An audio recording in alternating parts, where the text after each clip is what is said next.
House Armed Services Committee member, Wyoming Republican Congresswoman Liz Cheney, of course, the daughter of Dick Cheney, and so much more. Congresswoman, very good to have you. What do you make of the sudden turn of events here?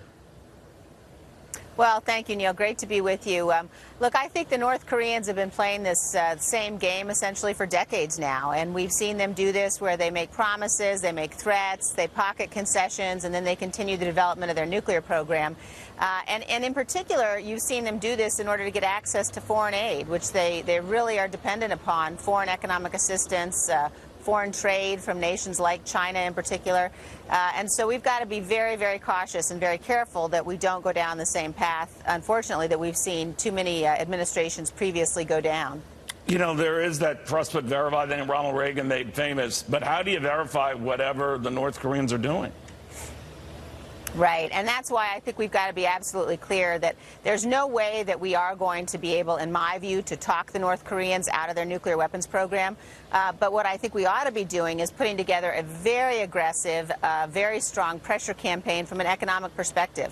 We ought to be absolutely clear we should be talking to nations around the world and telling them to close the North Korean embassies, telling them to close the North Korean trade missions.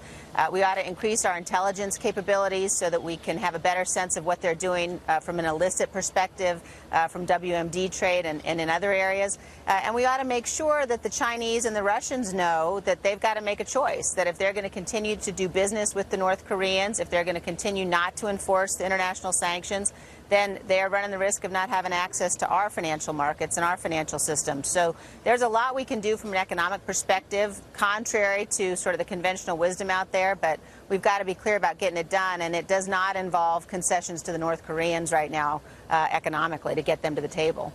You know, obviously they have a different view of that, Congresswoman, this idea that the United States is going to be sort of like a sugar daddy to help them.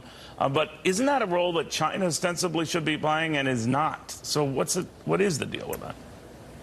Yeah, absolutely. Look, the North Koreans, if you just go back through history and you look at what's happened to their economy, you know, they really are on the brink of potential famine, for example, if foreign inflows of cash stop. Obviously, the Chinese are the biggest violator there. The Chinese are their biggest economic partner. And the Chinese have to understand, you know, that we are not in a position as a nation to be able to put up with North Korea armed with nuclear weapons that can hold our cities hostage, and that we won't allow that to happen. So the Chinese are going to have to make a choice. Now, if they feel that they can play games with us, then they won't make that choice. They'll continue to help the North Koreans, continue to make things uncomfortable for us and possibly risk our security. But if they know their access to our financial markets is threatened, that will, I would imagine, cause them to make a different set of calculations. Now, the president has said, Congresswoman, that something must have happened when the North Korean leader had that second meeting with the Chinese president, because you could almost, you know, trace the timeline to the more bellicose statements, to the more in-your-face remarks, to the criticisms of John Bolton and all of that. So how much behind the scenes, if not even behind the scenes, are the Chinese playing in this, and what do we do? I think the Chinese are playing a huge role behind the scenes in this. I think that, you know, it's important for the Chinese to know they've got to play a constructive role, but I'm also, frankly, pretty skeptical that they're going to do that. I think that from their perspective, they really don't mind too much seeing us threatened. That's obviously their policy. They've got a very clear and aggressive policy, you know, that has been one they've been engaged in for a number of years now, to diminish our strength, to diminish our military superiority, to diminish the role that we're playing, particularly in Asia, but globally.